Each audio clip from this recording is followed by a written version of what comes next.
Hello guys, my name is Ravi Kumar Bhardwaj. This is part 6 flow chart. So guys, flow chart algorithm का एक graphical representation होता है।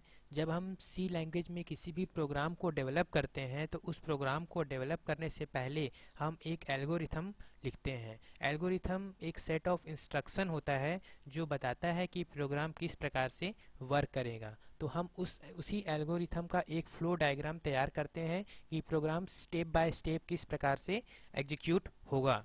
तो यह algorithm को हम एक फ्लो डायग्राम के द्वारा रिप्रेजेंट करते हैं जिसे फ्लो चार्ट कहते हैं। और इस फ्लो चार्ट को डिजाइन करने के लिए हम अलग अलग सिंबल्स का यूज करते हैं जिन सिंबल्स की मीनिंग अलग अलग होती है। जैसे हम इन फ्लो चार्ट्स में निम्न सिंबल्स का यूज करते हैं, जैसे फर्स्ट टर्मिनल।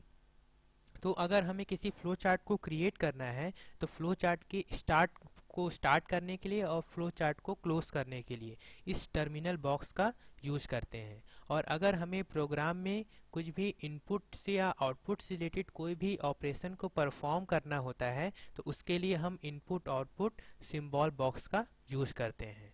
सो गाइस, अगर हमें प्रोग्राम में किसी भी प्रकार के प्रोसेस को परफॉर्म करना है, किसी भी इवेंट को परफॉर्म करना है, फॉर एग्जांपल जैसे हम इनपुट ले रहे हैं ए और बी, तो ए और बी इनपुट लेने के लिए हम इनपुट आउटपुट बॉक्स का यूज़ करेंगे। पर अगर हमें उनका एडिशन कराना है ए प्लस बी, तो ये एक प्रोसेस हुआ, तो इस प्रोसेस को परफॉर्म करने के लिए हम प्रोसेस बॉक्स का यूज़ करेंगे। इसके अलावा जैसे फ्लो लाइन, तो फ्लो लाइन का यूज हम अलग अलग दो अलग अलग फ्लो सिंबल्स को आपस में जोड़ने के लिए यूज करते हैं। नेक्स्ट है डिसीजन। अगर हमें एक प्रोग्राम में किसी भी प्रकार का कोई डिसीजन देना होता है तो डिसीजन देने के लिए इस डायमंड डिसीजन बॉक्स का यूज करते हैं। इसी के अंदर हम डिसीजन दे सकते हैं। इसकी दो वैल्यूज होती है, इसका वैल्यू या तो ट्रू होता है या तो फॉल्स होता है। नेक्स्ट है कनेक्टर। अगर हमें मान लीजिए अगर हमारा फ्लो चार्ट बहुत बड़ा है और हमें अलग अलग फ्लो चार्ट्स को आपस में जोड़ना है तो उसके लिए हम कनेक्टर का यूज करते हैं। अगर फ्लो चार्ट हमारा सेम पेज पे है तो उसको कनेक्ट करने के लिए ऑन पेज कनेक्टर का यूज करते हैं। और अगर हमारा फ्लो चार्ट अलग अलग पेज पे है और उन्हें आपस में कनेक्ट करना होता है तो उसके लिए ऑफ पेज कनेक्टर का यूज करते हैं। तो इन्हीं सारे सिंबल्स का यूज करके हम किसी भी फ्लो चार्ट को डिजाइन कर सकते हैं। फॉर एग्जाम्पल यहाँ आपको दिखाया गया है, फर्स्ट फ्लो चार्ट में हम फ़ारेनहाइट और डिग्री सेल्सियस उसका कैलकुलेट कर रहे हैं। यहाँ पर सबसे पहले प्रोग्राम को स्टार्ट और स्टॉप करने के लिए टर्मिनल सिंबल का यूज़ किया जा रहा है। उसके बाद सी में जीरो वैल्यू प्रोवाइड की जा रही है, तो यहाँ पर प्रोसेस हो रहा है, इसीलिए प्रोसेस बॉक्स का यूज़ कर रहे हैं। यहाँ हम फ़ारेनहाइट की वैल्यू को इनपुट कराने के लिए इनपुट आउटपुट बॉक्स का यूज़ कर रहे हैं।